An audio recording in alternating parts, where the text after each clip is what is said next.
Hi, I'm Sarah, and I am a work-from-home mom of 2 kids.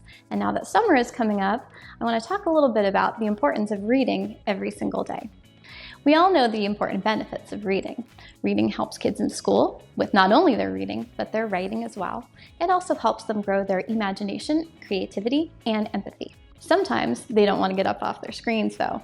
You guys know what I'm talking about. So they might just need a little nudge, because research has shown that 90% of kids say that they're happiest when they're reading. So how do we get those kids off those screens and into some books? Well, if your kids are like mine, my kids ask questions all day long. So instead of answering them, I give them books. So what if your kids want to read, but they just don't know what to read?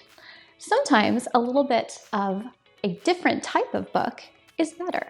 So graphic books that you can find on Reading A to Z are a great way to get kids to read nonfiction without them really even knowing it. So they'll be answering their own questions while they're having fun at the same time. So that's why it's important for kids to read every single day, especially over the summer.